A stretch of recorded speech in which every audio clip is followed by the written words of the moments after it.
এবার ইসলামী বাংলা দেখতে চাই। কি বাংলা দেখতে চাই? ইসলামী বাংলা দেখতে চাই। কে রাজি আছেন? নারা তাকবীর, নারা তাকবীর। আল্লাহু আকবার, আল্লাহু আকবার। সারা দেশে শুনতে পাই পীর সাহেব ধর্ম নাই, পীর সাহেব ধর্ম নাই। সারা দেশে শুনতে পাই ইসলামী সরকার এই মুহূর্তে দরকার। সংসদে দেখতে চাই পীর সাহেব। আসুন আসুন আমার যুবক বাবারা, আমার মুরব্বী বাবারা, আসো ঐক্যবদ্ধভাবে ইসলামী বাংলার জন্য আজকের থেকে দাওয়াতি কাজ শুরু করি। ঘরে ঘরে, পাড়ায় পাড়ায়, ব্যক্তি ব্যক্তি, সব জায়গায় হাত পাখার দাওয়াত পৌঁছে দেয়। যারা আজ পর্যন্ত কথা এবং কাজে বিপরীত হয় নাই, এই ইনশাআল্লাহ ঈমান অবস্থা থাকলে বিপরীত হবে না ইনশাআল্লাহ। ইসলামী আন্দোলন বাংলাদেশ শুরুর থেকে আজ পর্যন্ত কোনোদিন কথা এবং কাজে অমিল হয় নাই, হবে না ইনশাআল্লাহ। কাজে আসুন আমরা সম্মিলিতভাবে আল্লাহর জমিন, আল্লাহর হুকুমত কায়েম করার জন্য, ইসলাম হুকুমত কায়েম করার জন্য হাত পাকায় ভোট দেই, ইসলামী আন্দোলন ঐক্যবদ্ধ হই। আর আমার শেষ কথা বলিয়েন না, শেষ কথা, অনেক ভদ্র মানুষ আছেন, শিক্ষিত মানুষ আছেন, যারা রাজনীতিতে অংশগ্রহণ করেন না। পচা গান্দা রাজনীতির কারণে তারা রাজনীতিতে অংশগ্রহণ করেন না। আমি ওই সমস্ত ভাইদেরকে বলবো, আমার পর্দার মাদেরকে বলবো, আপনার মতো ভালো লোকগুলি রাজনীতি না আসার কারণে ডাকাতরা এখানে স্থান নিয়েছে, চোরেরা এখানে স্থান নিয়েছে, ধর্ষক এটা দখল করেছে। আপনার মতো ভালো লোক যখন এখানে আসবে তখন ডাকাত চোরের এখানে থাকতে পারবে না ইনশাআল্লাহ। আজকে থেকে আমি বলবো সেই ভালো লোকগুলি ইসলামী আন্দোলনে অংশগ্রহণ করুন। আসুন আমরা সবাই একই সাথে কাঁধে কাঁধ মিলিয়ে ইসলাম হুকুমত কায়েম করার জন্য, দুনিয়াতে মুক্তি, আখিরাতে শান্তি পাওয়ার জন্য আল্লাহ পাক আমাকে এবং আমাদের সবাইকে একই সাথে কাজ করার তৌফিক দান করেন। আপনারা এই বৃষ্টির মধ্যে, কাদার মধ্যেও সব কিছু উপেক্ষা করে এখানে আসছেন। আমার বিশ্বাস যদি হিজলার লোক সব একত্রিত হন তাহলে অবশ্যই ইনশাআল্লাহ এদেশে কলেমার পথে উত্তরণ হবেই হবে ইনশাআল্লাহ।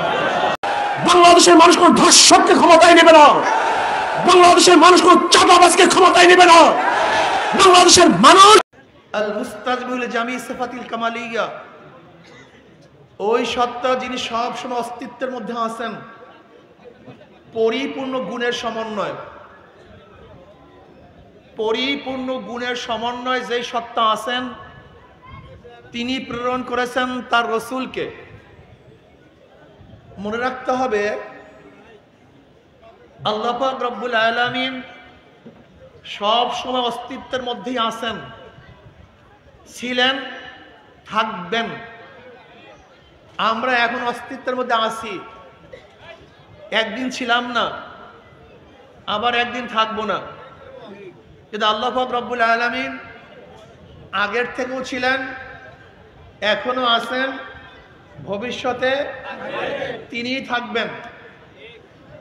তার গুণ পূর্ণ, আমাদের গুণ অপূর্ণ। আল্লাহ পাকের গুণ কামাল পূর্ণ, আমাদের গুণ নাকেস, অপূর্ণ। যেরকম উদাহরণ, আমরাও দেখি, আল্লাহ পাকও দেখেন, আমরাও শুনি, আল্লাহ পাকও শুনেন, কিন্তু দুই দেখা এবং শোনার মধ্যে পার্থক্য আছে কি নেই?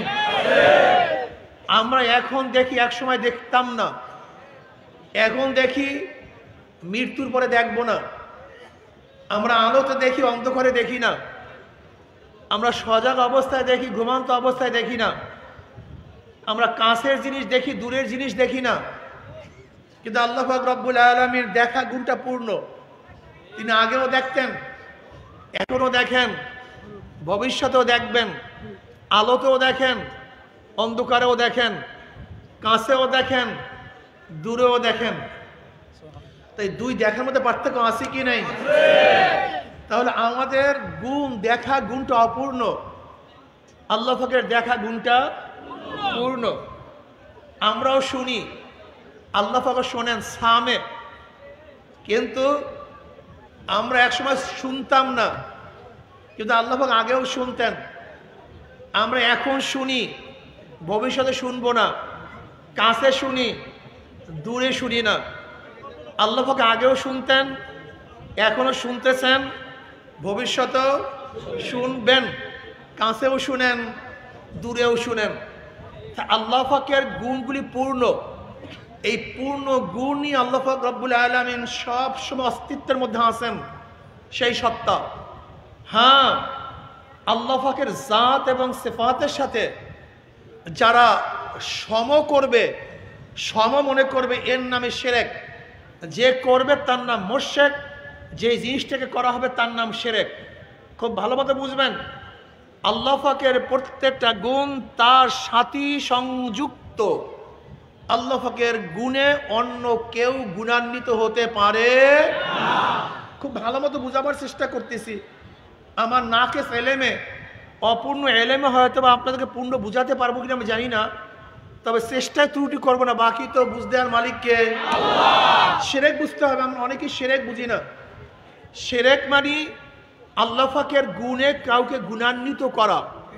আল্লাহ পাকের গুণে আল্লাহর বাইরে কাউকে গুণান্বিত করার নাম শিরক। ধরে নেন, গায়েব জানেন কে? এটা আল্লাহ পাকের খাস গুণ, এটা আল্লাহ পাকের গুণের সাথে সম্পৃক্ত। যদি মনে করি আল্লাহর বাহিরে জিব্রাইলও গায়েব জানে, এটা শিরক। যদি বলি মিকাইলও গায়েব জানে, এটার নামে শিরক। যদি মনে করি আজরাইল ইসরাফিলও গায়েব জানে, এর নামে শিরক।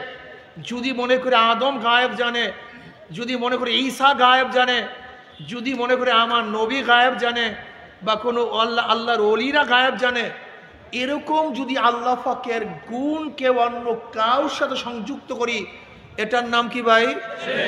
শিরক। হেদায়েতের মালিক কে? আল্লাহ। আল্লাহর বাহিরেও যদি মনে করি কেউ কাউকে হেদায়েত দিতে পারে, তাহলে এইটার নামই শিরক। জান্নাতে নেওয়ার মালিক কে? আল্লাহ। যদি মনে করি আল্লাহ পাকের বাহিরেও কেউ কাউকে জান্নাতে নিতে পারেন, জাহান্নাম থেকে বাঁচাতে পারে, এইটার নামই শিরক। আল্লাহর বাহিরে ইন্নাকা লা তাহদি মান আহবাবতা ওয়ালাকিন্নাল্লাহ ইয়াহদি মান ইয়াশা। আল্লাহ পাক যাকে মোহাব্বত করেন, পছন্দ করেন, যাকে জান্নাতের ইচ্ছা করেন, আল্লাহ পাক তাকেই হেদায়েতের মালা গলায় পরায়া দেন। আর যাকে আল্লাহ পাক ইচ্ছা করেন না, নবী ইচ্ছা করলে তাকে হেদায়েত দিতে পারবে না। আমি কথাটা বুঝাতে পারছি? কাজে আল্লাহর গুণে কাউকে গুণান্বিত করা যাবে না। ব্যাস, এই হুয়াল্লাযী, উনি সত্তা, উনি সত্তা। হেদায়েতের মালিক কে? আল্লাহ। তাই বলতে মানুষ হেদায়েতের মালিক তো আল্লাহ, আমরা এখানে আসছি কেন? এখানে আসার দরকারটা কি? সুস্থ করার মালিক আল্লাহ। ঔষধ কি? রেজেক দেওয়ার মালিক আল্লাহ। ব্যবসা করলেন কেন? চাকরি করলেন কেন? ফসল রোপণ করলেন কেন? মাশাআল্লাহ, এই তো ভালো বুঝছেন। হেদায়েতের মালিক কে? আল্লাহ। এখানে আসছেন কেন? আলেমের কাছে গেছেন কেন? ওয়াসাইল হাকিকত মিলাইয়া দেন না। আমাদের জাহেলরা একটার মধ্যে আরেকটার মধ্যে ঢুকায়া দেয়। জাহেলরা একটার মধ্যে আরেকটা ঢুকায়া দেয়। ওরা কি বলে? ওরা বলে হেদায়েতের মালিক আল্লাহ। ওরা পীরের কাছে যাও কেন, আলেমের কাছে যাও কেন? হেদায়েতের মালিক তো আল্লাহ। বাস, মানুষ বলে হ্যাঁ কথা তো ঠিক। ওদেরকে আরো শক্ত কথা বলেন, হেদায়েতের মালিককে আল্লাহ। রসুলের দরকারটা কি? জবাব দেন। নাউজুবিল্লাহ বলেন কেন? হেদায়েতের মালিক, রসুলের দরকারটা কি? নবীদের দরকারটা কি? দেখেন, নবী রসুলগণকে আল্লাহ পাক রব্বুল আলামিন রাহনুমাই করার জন্য, পথ প্রদর্শন করার জন্য মুর্শিদ হিসেবে প্রেরণ করেছেন। মনে রাখবেন, খুব ভালো মতো বুঝবেন। সংক্ষিপ্ত বয়ান, অনেক কথা বলতে হবে, এই জন্য সংক্ষিপ্ত কথা খুব খেয়ালের সাথে শোনা চাই।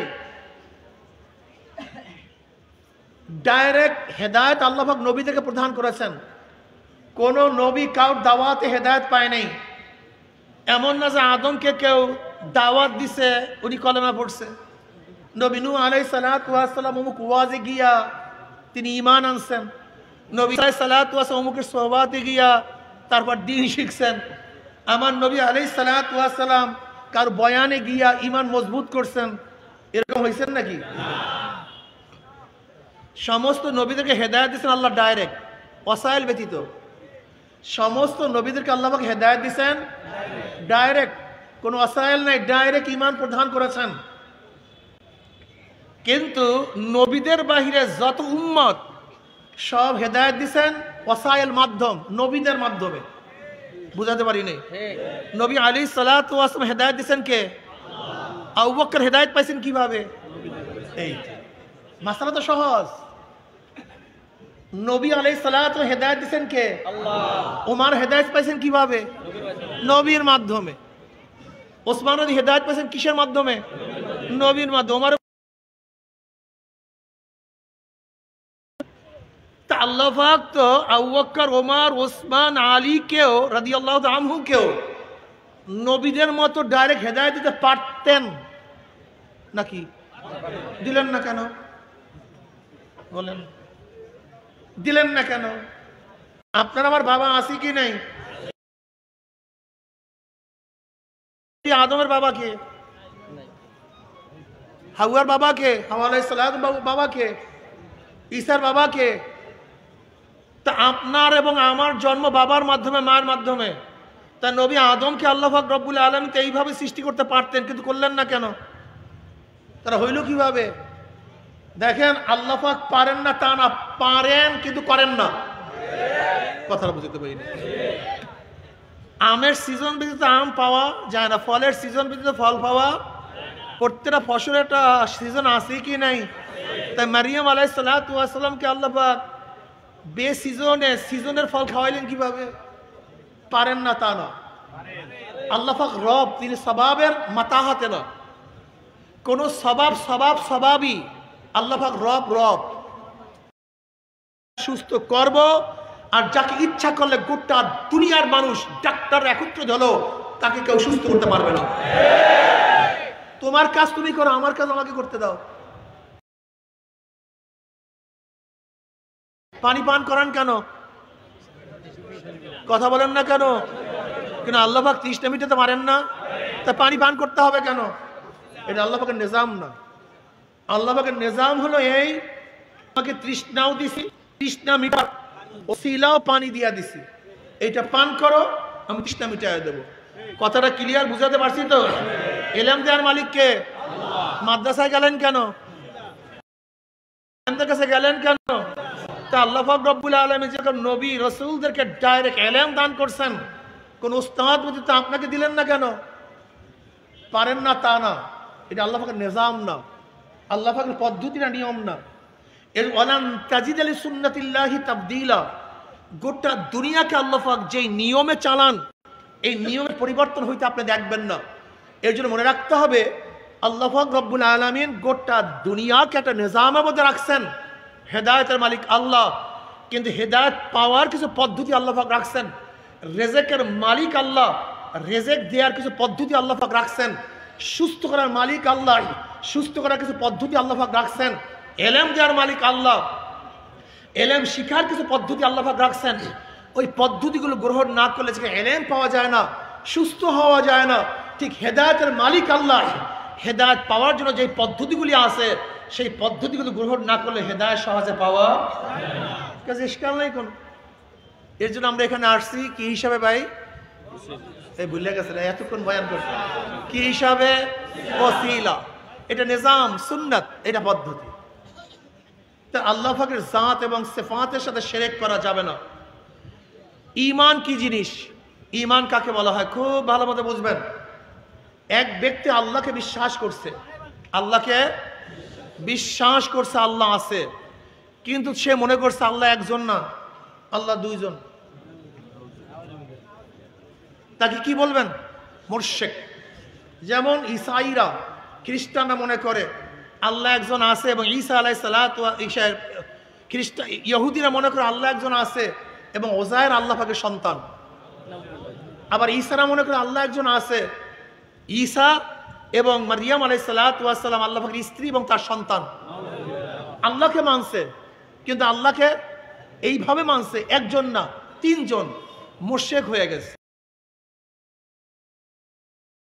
আল্লাহুস সামাদ লাম ইয়ালিদ ওয়া লাম ইউলাদ ওয়া লাম ইয়াকুল লাহু কুফুয়ান আহাদ। এরকম আকায়েদের অনেক মাসালা, সেটা আল্লাহ। এরপর আল্লাহ নবী। কেউ যদি আল্লাহকে মানে, আল্লাহ নবীকে না মানে, সে মোমেন না কাফের?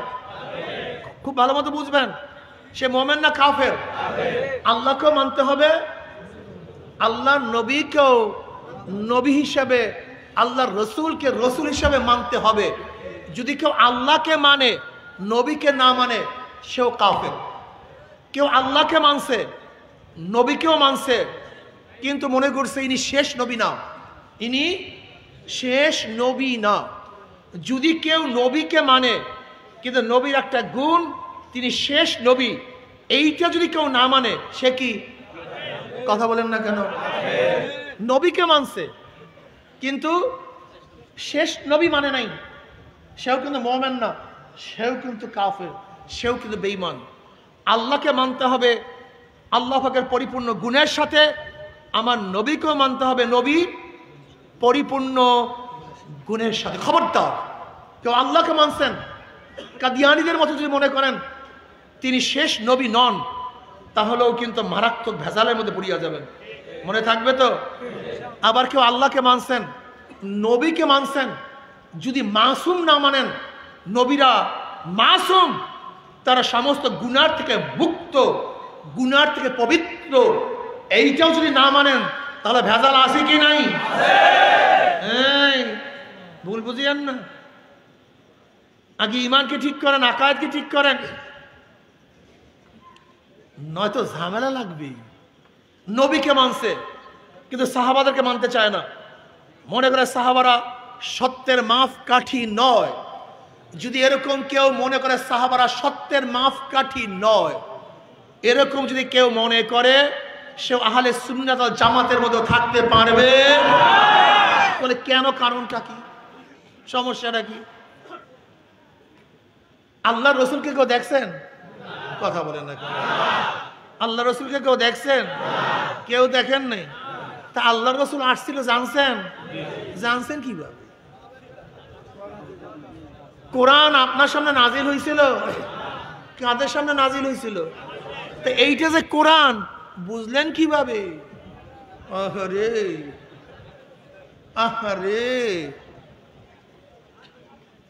আসলে আমাদের সমস্যা কোন জায়গায় সমস্যা তাও জানি না, আসলে সমস্যার কারণটা কি তাও আমরা জানি না। একজন আরেকজন গিবত শিকায়ত করি, ঘৃণা করি, শত্রু মনে করি। কেন শত্রু মনে করবেন? কেন শত্রু মনে করার কারণটা আমাকে বলেন।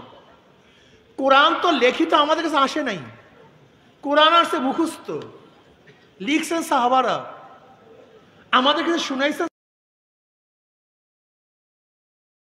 আমরাও সেটাকে কোরআন বলি। যদি মনে করি সাহাবারা ঠিক না, ওনাদের মধ্যে ভেজাল আছে, তাই ভেজাল ব্যক্তি যেই রওয়ায়াত করবে, যেই ব্যাখ্যা দিবে, যেই বিশ্লেষণ করবে, যেই খবর প্রদান করবে, সেটা ভেজাল হবে কি হবে না? এরকম সাহাবাদেরকে যদি কেউ আদেল মনে না করেন, যে সত্যের মাপকাঠির না মনে করেন, সত্যবাদী মনে না করেন, তাহলে কোরআন হাদিস কিছুই থাকে না, ভেজাল হয়ে যায়, কিচ্ছু থাকবে না। এর জন্য আল্লাহকে আল্লাহ হিসেবে মানতে হবে তার গুণ সহকারে, নবীকে নবী মানতে হবে তার মাসুমিয়তের সাথে, আর সাহাবাদেরকে মানতে হবে তার আদালতের সাথে। আর সাহাবাদের কুল্লু মুদুল, সমস্ত সাহাবারা কি আদল, তারা সত্যের মাপকাঠি। খবরদার আল্লাহ না করুক যদি এখানে এসে কোনো গঞ্জাম লাগিয়ে যায়। যেমন ধরেন ওয়ান মুআবিয়া রাদিয়াল্লাহু তাআলা قال قال رسول الله صلى الله عليه وسلم من يريد الله بخير يفقهه في الدين وانما انا قاسم والله يؤتي। মুসলিমের মধ্যে রওয়ায়াত আছে, আল্লাহর নবী আলাইহিস সালাতু ওয়াস সালাম ফরমান যে আল্লাহ পাক বলেন, নবী আলাইহিস সালাতু ওয়াস ফরমান, আল্লাহ পাক যাকে পছন্দ করেন, আল্লাহ পাক যাকে ভালোবাসেন, যার খাইরিয়াত কামনা করেন, জান্নাতের ইচ্ছা দান করেন, আল্লাহ পাক তাকে দ্বীনের বুঝ দান করেন। কিসের বুঝ দান করেন? ওয়া ইন্নামা আনা কাসিমুন, আমি বন্টনকারী। আল্লাহ ইউতি, আল্লাহ আমাকে দেন, ইলম দেন, মারিফাত দেন, ওহী দেন, জ্ঞান দেন, প্রজ্ঞা দেন। আল্লাহ পাক আমাকে যা দেন আমি বন্টন করি, কিন্তু হেদায়েতের মালিক কে? আল্লাহ। এই রওয়ায়াত করছেন কে? মুয়াবিয়া রাদিয়াল্লাহু তাআলা আনহু। এখন কেউ যদি মনে করেন মুয়াবিয়া ঠিক না, তো হাদিসের অবস্থা কি বলেন? বেজার লাগছে কি লাগে নাই? আল্লাহ। মুয়াবিয়া রাদিয়াল্লাহু কাতিব ওহী ছিলেন, কোরআন লিখতেন। যদি কেউ মুয়াবিয়া রাদিয়াল্লাহু তাআলাকে সন্দেহ করি, তাহলে ধরে নেন কোন খ্রিস্টান পণ্ডিত বা ইয়াহুদি পণ্ডিত, কোন ইয়াহুদি পণ্ডিত আমার একটা লিখুনি নিয়ে আসছে, ধরে নেন কি নিয়ে আসছে? আমার একটা লিখুনি নিয়ে আসছে, এই তোমার এই তুমি লিখছো? বলে হ্যাঁ আমি তো লিখছি, এটা তো আমি লিখছি। ও, এই যে মুয়াবিয়া রাদিয়াল্লাহু তাআলা সম্পর্কে তুমি যা লিখছো, এটা কি সঠিক? বলে আমি লিখছি, সঠিক না কেন? আমি লিখছি, সঠিক না কেন?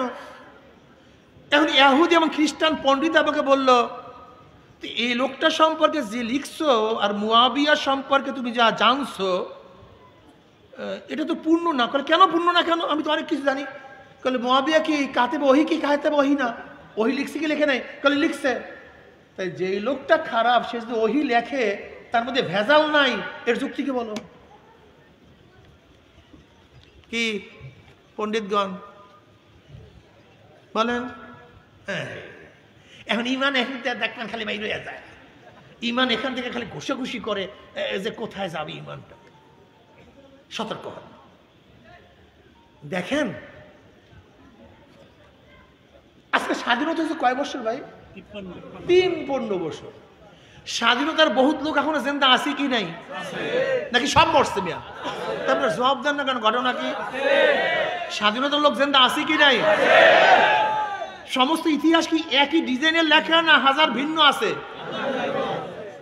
যেখানে হাজার হাজার মানুষ স্বাধীনতায় জিদ্দা আছে,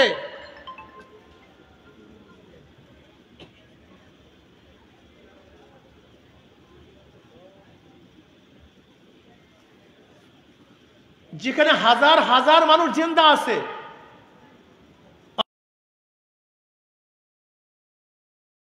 সাপোর্ট করে, তারা যদি শেখ সাহেবের ইতিহাস লেখে, আর যারা শেখ সাহেবকে সাপোর্ট করে তারা যদি জিয়াউর রহমান সাহেবের ইতিহাস লেখে, তাহলে তো খুব ভালো লাগবে। ঠিক আছে না ভাই?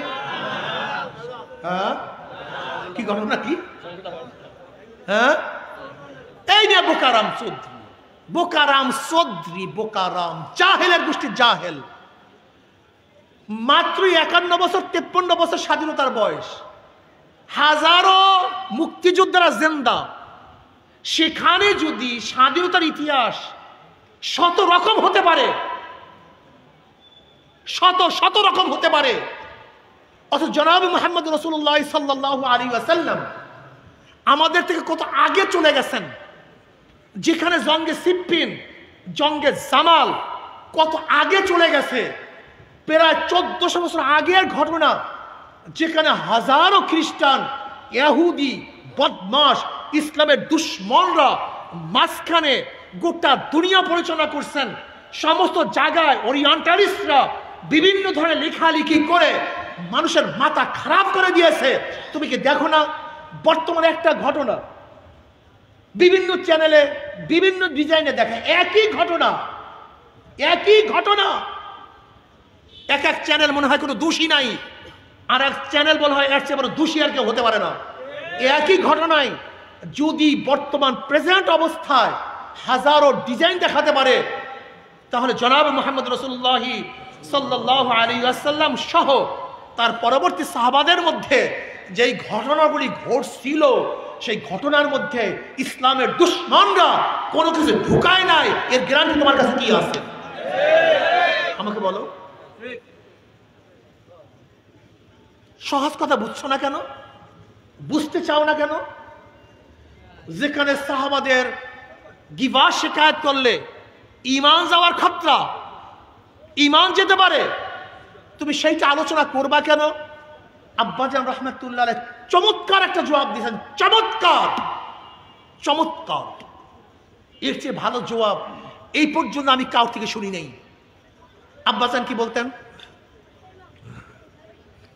তোমার আব্বা রুমের মধ্যে ঘুমানো অবস্থা আছে, তুমি রুমের মধ্যে ঢুকছো, ঢুকে দেখো তোমার আব্বুর কাপড়টা ছতের উপর উঠে গেছে।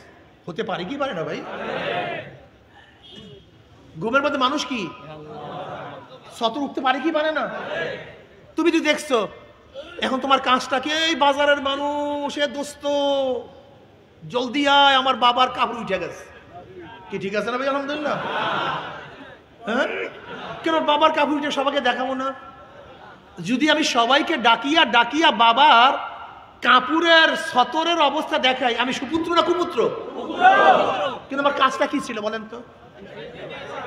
কিভাবে ডাকা? হ্যাঁ, যদি বাবা দেখে তাই লজ্জা পাবে। এমন ভাবে ঢেকে দেয়া যেন বাবাও কোনো অবস্থাতেই টের না পায়, সে লজ্জা পাবে। অন্যকে দেখাবা তো দূরের কথা, বাবাও যেন টের না পায়, এর নাম সুপুত্র। আর কেউ যদি ডাকে, আসো দেখিয়া যাও, দেখিয়া যাও, আমার বাবার অবস্থা দেখিয়া যাও, ওটা সুপুত্র না কুপুত্র। সাধারণ মানুষ, তারা মাসুম না। আদালত এবং মাসুমিয়াত ভিন্ন জিনিস। আদালত সত্যের মাপকাঠি, আর মাসুমিয়াত সম্পূর্ণ ভিন্ন জিনিস, সম্পূর্ণ ভিন্ন জিনিস। সেখানে আমরা কেউ বলি নাই যে সাহাবারা মাসুম। আদেল এবং মাসুমিয়াত এক জিনিস না। হতে পারে সাহাবাদের মধ্যেও কোনো কিছু সংযোগ হতে পারে, কিন্তু আমাদের চোখের সামনে যদি ধরা পড়ে, আমি মুসলমান, কোটি কোটি গুণ বেশি দামি সাহাবারা, কোটি কোটি গুণ বেশি দামি তারা, শুধু কোটি কোটি গুণ নয়। আব্দুল্লাহ ইবনে মুবারক রাহমাতুল্লাহ আলাইহি, যিনি সমস্ত মুহাদ্দিসের উস্তাদ ছিলেন, আব্দুল্লাহ ইবনে মুবারক, যে ওমর বিন আব্দুল আজিজ রাহমাতুল্লাহ আলাইহি বেশি দামি, কার ফজিলত বেশি? হযরত আব্দুল্লাহ ইবনে মুবারক রাহমাতুল্লাহ বললেন, আরে ভাই কোথায় মুয়াবিয়া রাদিয়াল্লাহু তাআলা আনহু, আর কোথায় আব্দুল্লাহ বিন ওমর বিন আব্দুল আজিজ? শোনো, মুয়াবিয়া তো অনেক উঁচা, বরং জনাব মুহাম্মদ রাসূলুল্লাহ সাল্লাল্লাহু আলাইহি ওয়াসাল্লাম একজন ছোট্ট সাহাবী, আদনা সাহাবী, যে একবার নবীকে তার চক্ষু দিয়ে দেখছেন, আর ঈমানের সাথে দুনিয়া থেকে বিদায় হয়ে গেছেন, ঈমান অবস্থায় দেখছেন, ঈমানের সাথে বিদায় হয়ে গেছেন। ওই সাহাবী যুদ্ধের ময়দানে ঘোড়ার উপরে চড়ে যে যুদ্ধ করছে, আর ঘোড়ার পায়ের ধুলো যে নাকের মধ্যে ঢুকছে, ঘোড়ার নাকের মধ্যে, ওই নাকের ধুলার যে দাম আব্দুল বিন আজিজ, ওমর বিন আব্দুল আজিজেরও ওই দাম নেই, ওই ফজিলত নেই। এই জন্য দেখবেন সমস্ত হাদিসের কেতাবের মানাকিবে সাহাবা, ফাজাইলে সাহাবা, কিন্তু মুজাম্মাতে সাহাবা, সাহাবাদের বদনামের কোনো রওয়ায়েত কোনো মুহাদ্দিসিন কেরাম তার চ্যাপ্টারের মধ্যে নিয়ে আসেন না।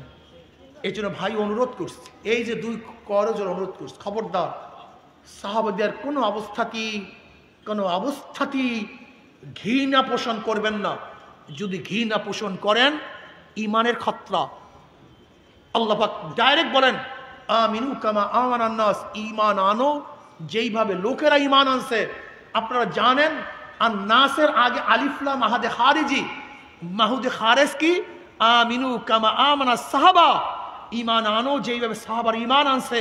কাজে সাহাবাদের ঈমানের সাথে যার ঈমান মিলবে, সেই ঈমান আল্লাহর কাছে কবুল হবে। আর ওই ঈমান প্রত্যাখ্যাত হবে, ওই ঈমান আল্লাহর কাছে কবুল হবে না। এর জন্য আল্লাহকে মানবেন আল্লাহর মতো, নবীকে মানবেন নবীর মতো, এবং সাহাবাদেরকে মানবেন সাহাবাদের মতো। এরপর আসুন তাদের কাজটা কি ছিল। কি আপনাদের খারাপ লাগতে আছে নাকি? হ্যাঁ, কেন তিন তফকা, আল্লাহ, নবী এবং সাহাবী, এই তিন তফকা সম্পর্কে মোটামুটি আমাদের ইজমালি একটা ধারণা থাকা প্রত্যেকের জন্য ফরজে আইন, এটা থাকতেই হবে। এটা না থাকলে আপনি ঈমানের উপরে থাকতে পারবেন না। এরপর আসুন তাদের কাজটা কি। হুয়াল্লাযী আরসালা রাসূলাহু বিল হুদা ওয়া দীনিল হক লিইয়ুযহিরাহু আলা দ্বীনি কুল্লি। এই বিষয় ব্যাপক ব্যাখ্যা করার সময় নাই। হুয়াল্লাযী আরসালা রাসূলাহু, রসুল কি জিনিস? রসুল এবং নবীর মধ্যে পার্থক্য আছে কি নাই? মাশাআল্লাহ। কেউ কেউ বলছে নাই, কেউ কেউ বলছে নাই। যারা বলছে নাই তারা দলিল দেন নবী এবং রসুলগণ আসছেন উম্মতের ইসলার জন্য।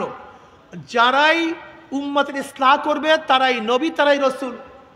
তাদের এই বক্তব্যের উপরে কোরআন খোদ ইশকাল তুলছে, প্রশ্ন তুলছে। কোরআন বলছে ওমা আরসালনা মিন ক্বাবলিকা মিন রাসূলিন ওয়ালা নাবিয়্যিন। এখন আপনারা জানেন রসুল এবং নবী মাতুফ আলাই, আর মাতুফ আলাই মুগায়্যার হয়, একটা আর একটা বিপরীত হয়। কোরআনে স্পষ্ট বলছে নবী এবং রসুল এক না। তাই পার্থক্য কি? কেউ বলছে যাদের উপরে ওহী আসে তারা রসুল, আর যাদের উপর ওহী আসে না তারা নবী। যাদের উপর নতুন কিতাব আসে তারা হলো রসুল, আর যাদের উপর কিতাব আসে না তারা নবী। কেউ বলছেন যারা শরীয়তের প্রবক্তা তারা রসুল, আর যারা শরীয়তের প্রবক্তা না তারা হলো নবী। কোরআন তাদের উপরে ইশকাল তুলছে, প্রশ্ন তুলছে। ওয়া কানা রাসূলান নাবিয়্যা। হযরত ইসমাঈল আলাইহিস সালাতু ওয়াস সালামকে কোরআন নবী বলছেন, রসুল বলছেন, অথচ তিনি শরীয়তের প্রবক্তাও না, নতুন কিতাবদারিও না, অথচ কোরআন তাকে কি বলছে? রসুল বলছে। এবার শোনেন, নবী এবং রসুলের পার্থক্যটা শুনলে অনেক মাসালা হল হবে। কিতাবুন নবুয়াতের মধ্যে ইমাম ইবনে তাইমিয়া রাহমাতুল্লাহ আলাইহি কোন নকল করেন যে আসলে নবী এবং রসুলের মধ্যে পার্থক্য শরীয়তের প্রবক্তা এবং না প্রবক্তা না, কিতাব আসা এবং না আসা না। নবী এবং রসুলের মধ্যে পার্থক্য হলো সমস্ত রসুলদের উপর জিহাদ ফরজ, সমস্ত রসুলদের উপরে জিহাদ ফরজ, সমস্ত রসুলদের উপর অন্যায়ের মোকাবেলা করা, নাহি আনিল মুনকার করা ফরজ। চাই তার উপরে কিতাব আসুক অথবা নাই আসুক, শরীয়তের প্রবক্তা হোক অথবা নাই হোক, যে মোকাবেলা করে জিহাদ করা। খবরদার শুভঙ্করের ফাঁকি দিবেন না। আর রাসূল আল্লাহ কাজ করতে গেলে অন্যায়ের মোকাবেলা করতেই হবে। অন্যায়ের মোকাবেলা না করেন ভেজাল আছে। খুব খেয়াল দেন, আল্লাহ পাক কালামে পাকের মধ্যে ফরমান কুনতুম খায়রা উম্মাতিন উখরিজাত লিন-নাস তা'মুরুনা বিল মা'রুফি ওয়া তানহাউনা আনিল মুনকার ওয়া তু'মিনুনা বিল্লাহ। তোমরা সর্বশ্রেষ্ঠ উম্মত। নবী মুহাম্মদ সাল্লাল্লাহু আলাইহি উম্মতকে আল্লাহ পাক সর্বশ্রেষ্ঠ উম্মত হিসেবে স্বীকৃতি দিয়েছেন। বেশি নামাজ পড়ার কারণে? হ্যাঁ। বেশি রোজা রাখার কারণে? বেশি জিকির করার কারণে না। তোমরা সর্বশ্রেষ্ঠ উম্মত হওয়ার কারণটা কি? দুইটা কারণ। কয়টা কারণ? দুইটা কারণ। আমরু বিল মারুফ ওয়া নাহি আনিল মুনকার। এই আমরু বিল মারুফ নাহি আনিল মুনকার আগেকার জমার উম্মতের মধ্যে ছিল না। তারা অনেক বেশি নামাজ পড়তেন, অনেক বেশি রোজা রাখতেন, অনেক বেশি তাদের কিতাবগুলি তেলাওয়াত করতেন, অনেক বেশি জিকির করতেন। তারা জাহেদ ছিলেন, তারা রাহেব ছিলেন, তারা বৈরাগ্য জীবন যাপন করতেন। আপনারা জানেন আগেকার জমানার উম্মতরা অনেকে বিবাহ করতেন না, সারা জিন্দিগি জঙ্গলে থাকতেন, সারা জিন্দিগি গির্জার মধ্যে থাকতেন। এমনকি ইবাদত করতে করতে করতে করতে তাদের গোশত এবং চামড়াগুলি হাড্ডির সাথে মিশিয়া যাইত। সারা জিন্দিগি রোজা রাখতেন, সারা জিন্দিগি নামাজ পড়তেন। এত ইবাদত করার পরেও তারা সর্বশ্রেষ্ঠ উম্মত না হওয়ার কারণটা কি? এর কারণ হলো তাদের মধ্যে এই গুণ ছিল না, আমরু বিল মারুফ ওয়া নাহি আনিল মুনকার। সৎ কাজের আদেশ, অসৎ কাজের নিষেধ। যত বড় মুহাদ্দিস হন না কেন, মুফতি হন না কেন, পীর হন না কেন, যত বড় আবেদ হন না কেন, সারা রাত তাহাজ্জুদে নামাজ পড়েন না কেন, তেলাওয়াত করেন না কেন, আপনি বুজুর্গ হতে পারেন, সব কিছু হতে পারেন, কিন্তু কোরআনের ভাষায় আপনি উত্তম উম্মত হতে পারেন না। কোরআনের ভাষায় ওই ব্যক্তি উত্তম উম্মত হবে যার মধ্যে দুইটা গুণ থাকবে। কয়টা গুণ? আমরু বিল মারুফ ওয়া নাহি আনিল মুনকার। সৎ কাজের আদেশ, অসৎ কাজের নিষেধ। বলেন না সুবহানাল্লাহ। কি করবেন? চমৎকার কথা। জনাবে মুহাম্মদ রাসূলুল্লাহ সাল্লাল্লাহু আলাইহি ওয়াসাল্লাম হাদিসের মধ্যে ফরমান, মুসলিমের মধ্যে রওয়ায়াত আছে, মান রা মিনকুম মুনকারান ফালিয়ুগাইয়ির বিয়াদিহি ফাইন লাম ইয়াস্তাতি' বিলিসানিহি ফাইন লাম ইয়াস্তাতি' বিকলবিহি ওয়া যালিকা আযওয়াফুল ঈমান। মুসলিমের মধ্যে রওয়ায়াত আছে, যদি গর্হিত কাজ দেখো, যদি খোদাদ্রোহী কাজ দেখো, শরীয়তের খেলাফ কোনো কাজ দেখো, শক্তি থাকলে হাত দিয়ে পরিবর্তন করে দাও, শক্তি দিয়ে পরিবর্তন করে দাও। খুব ভালো মতো বুঝবেন, আপনার ছেলে অন্যায় করতেছে, শরীয়তের খেলাফ কাজ করতেছে, উল্টা কাজ করতেছে, আপনি নসিহত করবেন না, বাবা ফেরো, বাবা ফেরো না, শক্তি প্রদান করো, শক্তি প্রয়োগ করো, ঠিক তোকে ভেটতে হবে, ছাড় তোকে ছাড়তে হবে। স্ত্রী খারাপ কাজ করে, নসিহত না, শক্তি প্রয়োগ করো। ছাত্র খারাপ কাজ করে, নসিহত না, শক্তি প্রয়োগ করো। চেয়ারম্যান সাহেব ইউনিয়নের উপরে শক্তি প্রয়োগ করবেন যে এখান থেকে এই গান বাজনা চলবে না, শক্তি প্রয়োগ করে খারাপ কাজকে সরিয়ে দিতে হবে। দেশের বাদশাহ, দেশের প্রেসিডেন্ট, প্রাইম মিনিস্টার, সে নসিহত করিয়া অন্যায় দূর করবে না, বরং আইন প্রয়োগ করে, শক্তি প্রয়োগ করে সমস্ত অন্যায় মোকাবেলা করবে। শক্তি প্রয়োগ করে, যার যেখানে শক্তি আছে শক্তি প্রয়োগ করে খারাপকে দূরীভূত করতে হবে। যদি সেই শক্তি না থাকে তাহলে মুখ দিয়ে এমন ভাবে বলো যেন পরিবর্তন হয়ে যায়। আপনারা দেখেন নাই থেমিস মূর্তির বিরুদ্ধে আমরা জবান খুলছিলাম, স্থাপন করতে পারছে? শেখ সাহেবের মূর্তি স্থাপন করবে, আমরা আওয়াজ তুলছিলাম এবং আল্লাহর কি কৃষ্ণা বলেছিলাম, যদি লেনিনের সেই মূর্তি 72 ফুট উঁচা মূর্তি যদি লেনিনের মূর্তিকে ভেঙ্গে চুরে সাগরের মধ্যে নিক্ষেপ করতে পারে, তাহলে এমন একদিন আসবে এই বাংলাদেশের জনগণ এই মূর্তির গলার মধ্যে রশি লাগিয়ে ওই নদীর মধ্যে, নদীর বুড়িগঙ্গা নদীর মধ্যে নিক্ষেপ করবে, সেটা আল্লাহ চোখের মধ্যে দেখা যাচ্ছে। আমি 5 তারিখে যখন ক্যান্টনমেন্ট থেকে আসতেছিলাম, আমি তখন দেখতেছিলাম সেই উঁচা মূর্তির গলার মধ্যে রশি লাগাইতেছে। তখন আমি আল্লাহর কাছে শুকরিয়া আদায় করি, মাওলা তুমি কিভাবে বাস্তবায়ন করো, তোমার হিকমত, তোমার প্রজ্ঞা, তোমার জ্ঞান, তুমি আজিজ, তুমি হাকিম, তুমি সব কিছু জানো। চোখে দেখতেছিলাম, অথচ সেই বক্তৃতা মাত্র কয়দিন আগের, 1-2 বছর হবে, দেখেছেন? এরপর আল্লাহর কাছে বলেছিলাম, আল্লাহ এই ফ্যাসিস্ট শেখ হাসিনার পতন যেন 2 চোখে দেখি। গত জুলাই মাসে আল্লাহর কাছে বলেছিলাম, গত জুলাই মাসে, আর এই জুলাই মাসে মাওলা দেখাইয়া দিছে। আল্লাহ পাকের খেলা, 1 বছর মাত্র, এটা আল্লাহ পাকের নিজাম, আল্লাহ পাকের খেলা। আল্লাহ পাক দেখান, আল্লাহ পাক ছাড় দেন, ছেড়ে দেন না। আল্লাহ পাক ছাড় দেন, ছেড়ে দেন না। আজকে এখানে প্রশাসন যারা আছেন, এখানে আরই প্রশাসনরা আছেন, থানার লোকেরা আছেন, এখানে ইয়াউনি সাহেবরা আছেন, দেখেন এই ফ্যাসিস্টের বিরুদ্ধে আন্দোলন করেছি, সংগ্রাম করেছি, রাস্তায় জীবনের মায়া ত্যাগ করে নেমেছি, দ্বিতীয় কোনো ডাকাতকে সৃষ্টি করার জন্য নয়, কোন চাঁদাবাজকে বাংলাদেশের জায়গা দেওয়ার জন্য নয়, অত্যাচার অবিচার করার জন্য নয়। আমি স্পষ্ট বলবো প্রশাসনকে, আমি শুনতে পেয়েছি এই হিজলার মধ্যে অনেক চাঁদাবাজরা চরের থেকে গরু চুরি করেছে, অনেক চাঁদাবাজি করেছে।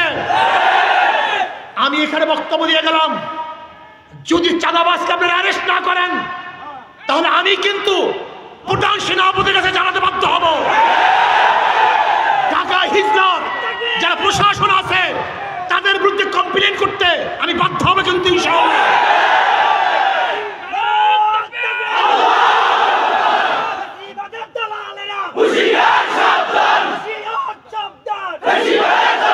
আমি প্রশাসনকে বলবো, আপনি আমাদেরকে চিনতে ভুল করিয়েন না,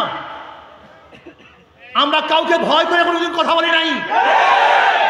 যখন শেখ হাসিনার প্রচন্ড দাপট ছিল, শক্তি ছিল, তখন রাজপথে আঙ্গুল ধরিয়ে তার বিরুদ্ধে কথা বলেছি। এই জীবনের মায়া ত্যাগ করে তারপর রাস্তায় নেমেছি। আন্দোলন করবো আমরা, সংগ্রাম করবো আমরা, জীবন দেবো আমরা, বঙ্গ হবো আমরা, আর টাকা এবং চুরি করবো তোমরা, এটা সহ্য হবে না।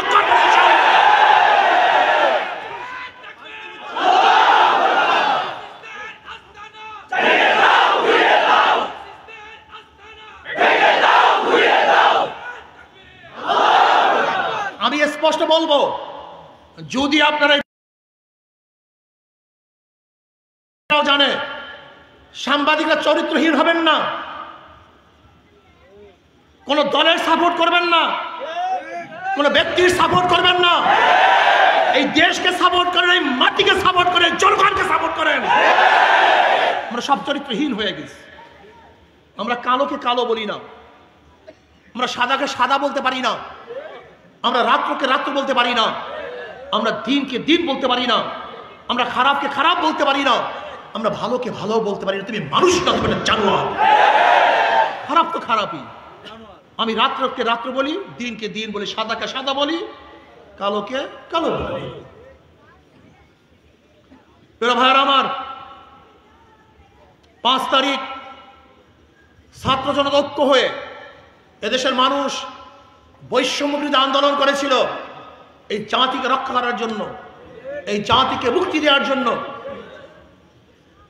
সাম্য, মানবিক মর্যাদা, সামাজিক ন্যায় বিচার প্রতিষ্ঠিত করার জন্য এই জনগণ রক্ত দিয়েছে, জীবন দিয়েছে। জনগণ গায়েবী মামলা থেকে বাঁচার জন্য রক্ত দিয়েছিল, জনগণ আয়না ঘর থেকে বাঁচার জন্য রক্ত দিয়েছিল, জনগণ আর ক্ষুধার্ত থাকতে চায় না, জনগণ মিথ্যা মামলার আসামি হতে চায় না, জনগণ আর রক্ত ঝরাতে চায় না, আমাদের মা বোনেরা ধর্ষিত হতে চান না, আমাদের মা বোনেরা চান না তাদের চেহারার মধ্যে এসিড নিক্ষেপ করে দগ্ধ করা হোক, আমাদের মা বোনেরা চান না ধর্ষণ করার পরে তাদেরকে হত্যা করা হোক, আমার মা বোনেরা চান না তাদের ইজ্জত হানি করা হোক, আমার যুবকরা চান না বেকার থাকতে, আমার গরিবরা চান না ক্ষুধার্ত অবস্থায় থাকতে, বস্ত্রহীনরা চান না বস্ত্রহীন অবস্থায় থাকতে, গৃহহীনরা চান না খোলা আকাশের নিচে ঘুমাতে। আজকে যারা চিকিৎসার অভাবে ধুকে ধুকে মরছে, তারা চিকিৎসার অভাবে ধুকে ধুকে মরতে চান না। আজকে যারা হাজারো গরিব সন্তান মেধাবী কিন্তু অর্থের অভাবে পড়াশোনা করতে পারে না, তারা চায় না মূর্খ থাকতে। আমরা একটা দেশ করতে চাই যে দেশের মধ্যে থাকবে সাম্য, মানবিক মর্যাদা, সামাজিক ন্যায় বিচার, যেখানে থাকবে ছেলেদের অধিকার, কামারদের অধিকার, ঋষির অধিকার, চামারের অধিকার, মেতনের অধিকার, শ্রমিকদের অধিকার, যেখানে থাকবে পুরুষের অধিকার, মহিলাদের অধিকার, যেখানে থাকবে সমস্ত মানুষের অধিকার, মুসলমান, হিন্দু, খ্রিস্টান, বৌদ্ধ, যে বাংলাদেশের নাগরিক প্রত্যেকের অধিকারকে প্রতিষ্ঠিত করতে চাই। সেই দেশ আমরা চাই। এই দেশ আর কোথায় বাংলাদেশের কারণটা কি? এর কারণটা কি? আমার যুবক বাবারা খুব ভালো মতো বোঝার চেষ্টা করো।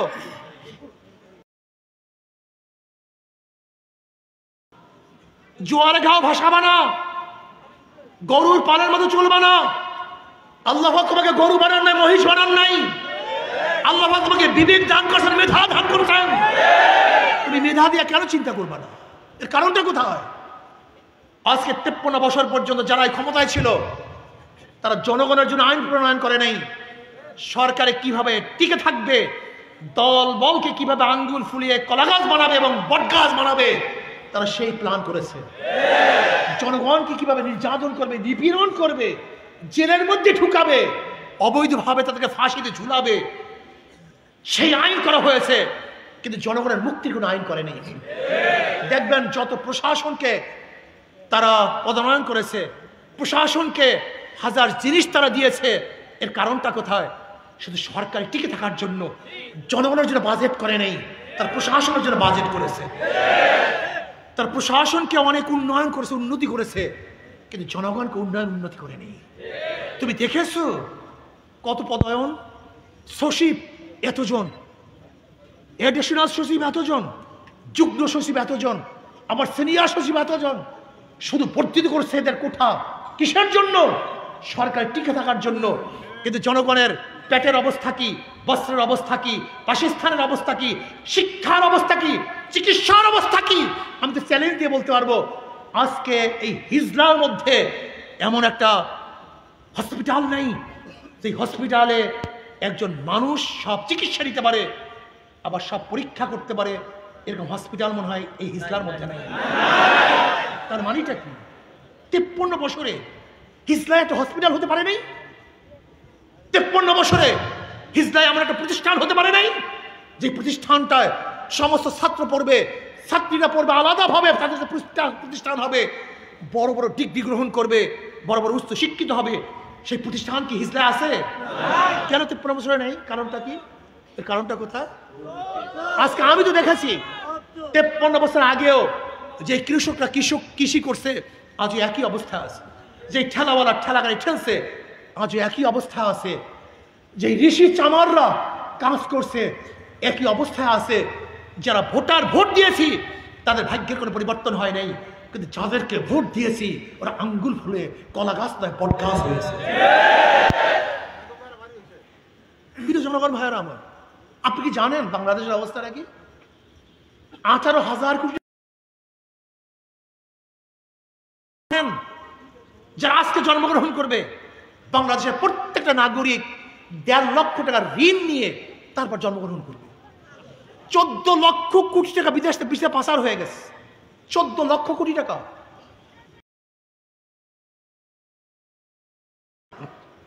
আপনি কি জানেন বর্তমান পুঁজিবাদী অর্থনীতির অবস্থাটা কি?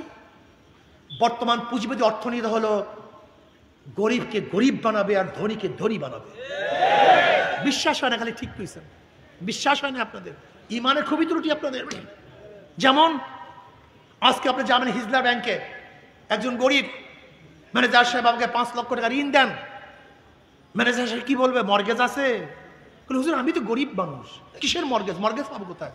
বলে টাকা তো আপনার জন্য না, যার টাকা আছে ব্যাংক তাকেই টাকা দেয়, যার টাকা নাই ব্যাংক তাকে টাকা দেয় না, লোন দেয় না। তাই ব্যাংক কাকে লোন দিছে? ছোট বলেন না কেন? আগের থেকে 5 লক্ষ টাকা আছে, ধনী, একবার ধনী। ব্যাংক তাকে 5 লক্ষ টাকা দিছে, কয়বার ধনী? তার ঋণ মাফ করছে, কয়বার ধনী? তার ইন্টারেস্ট মাফ করছে, কয়বার ধনী? তাই ধনীকে বর্তমান পুঁজিবাদী অর্থনীতি 4 বার ধনী বানায়। আর এই গরিব যারা আছেন না, যাদেরকে সিল দেন আর জিন্দাবাদ জিন্দাবাদ কন, এই গরিবের পেটের মধ্যে 5টা লাথি। 5 লক্ষ টাকা আগের থেকে নাই 1 লাথি।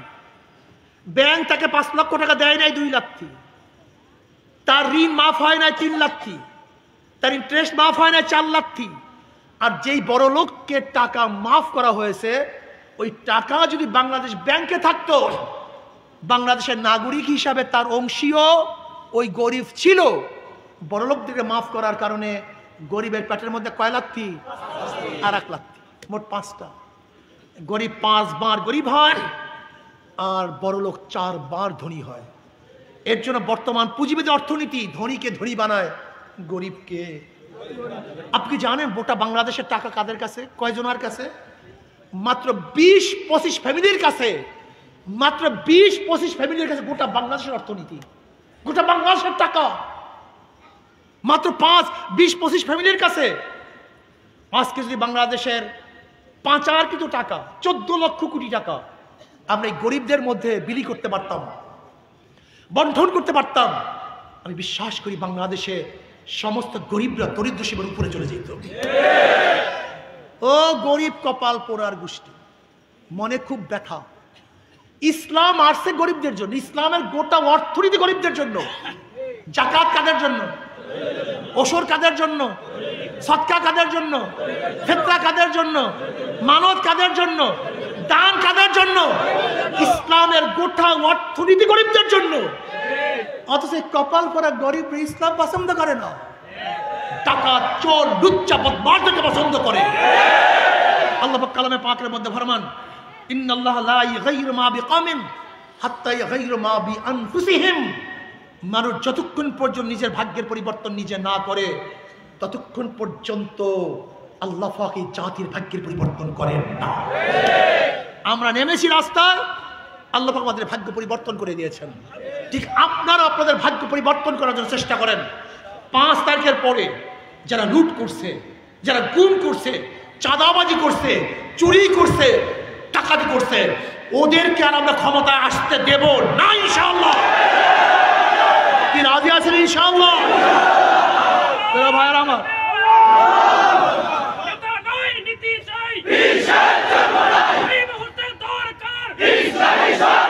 জনগণ ভাইয়ের আমার, জনগণ ভাইয়ের আমার, খুব ভালোভাবে শোনেন, শোনার চেষ্টা করুন, শোনার চেষ্টা করুন। আজকে 53 বছরেও মানুষের ভাগ্য পরিবর্তন না হওয়ার কারণটা কি? আমি অনেক সময় বলি একজনের নাম এ, একজনের নাম বি, একজনের নাম সি, তিনজনই চোর। এ কি? বি, সি, তিনটাই ক্ষমতা আছে। এ ক্ষমতায় কে? কি করবে? আন্দোলন, সংগ্রাম, বিপ্লব, হরতাল। হটাও এ, বসাও বি। কথা বলেন না, কি করবে? কি করবে? আবার আন্দোলন, আবার সংগ্রাম, বিপ্লব, হরতাল, রক্ত ঝরাও। হটাও বি, বসাও সি। কি করবে? ঘটনাটা কি? ঘটনাটা কি? খুব ভালো মতো বোঝেন, বোঝার চেষ্টা করুন। ওসি যায়, ঘুষ যায় না। কথা বলেন এখন। ডিসি পরিবর্তন হয়, ঘুষের পরিবর্তন হয় না। ডিসি যায়, দুর্নীতি যায় না। কারণটা একদিন চিন্তা করছেন? এর জন্য আমাদের সহায়ক আমার কথা বলে, আমাকে প্রশ্ন করছে একদিন ঢাকায় সাংবাদিকরা যে হুজুর আপনি এক সরকার কয় টার্ম চান? এক সরকার কয় টার্ম চান?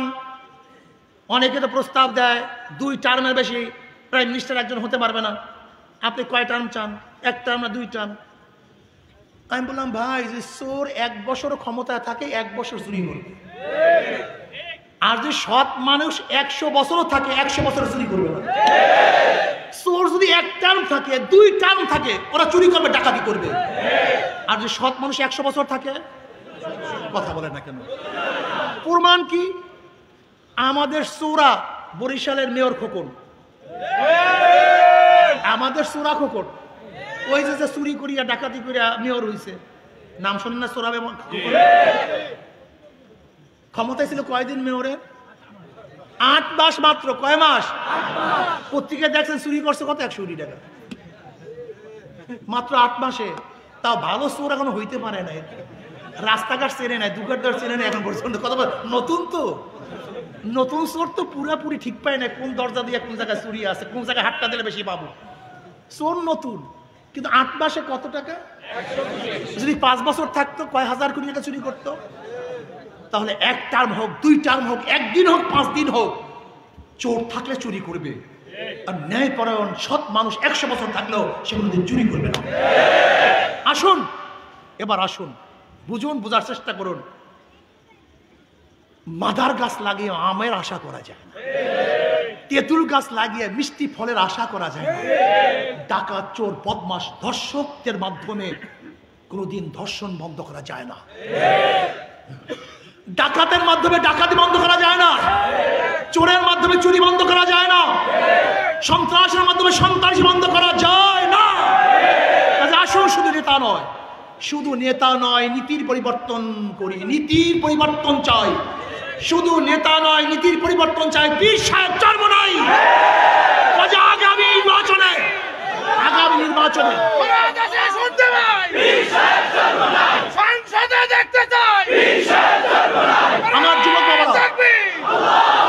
আমার যুবক বাবারা, আমার মুরব্বী বাবারা, আমার পর্দালা জ্ঞানী মা বোনেরা, জনগণ ঐক্য হন। কারণটা কি?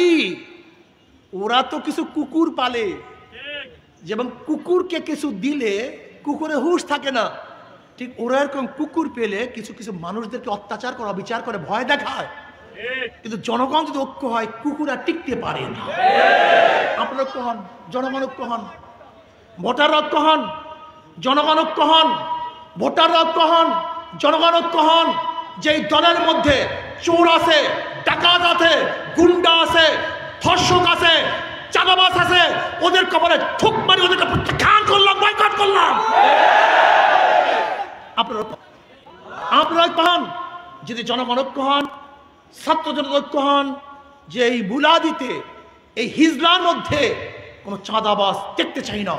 যেখানে চাঁদাবাজি হবে সমস্ত ছাত্র এবং জনগণ ঐক্য হয়ে ওদেরকে প্রতিহত করেন, দেখবেন ইনশাআল্লাহ চাঁদা মুক্ত এক দেশ আমরা করতে পারবো, সন্ত্রাস মুক্ত এক দেশ করতে পারবো।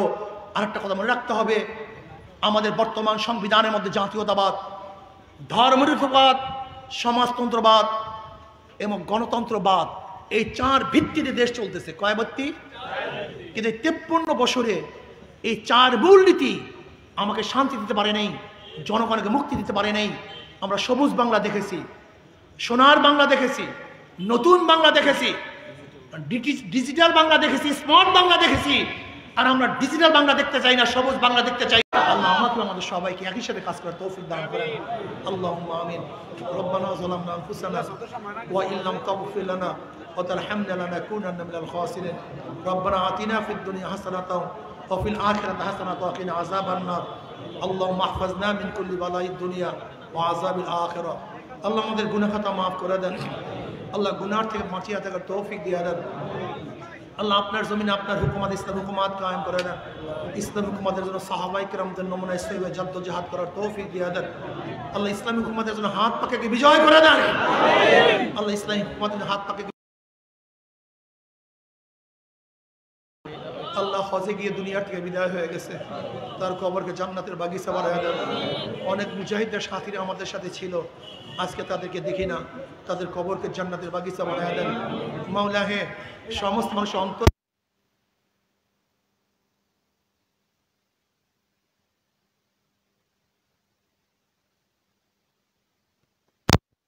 তোমার মাফ কবুল করুন। রব্বিরহামহুমা কামা রাব্বায়ানি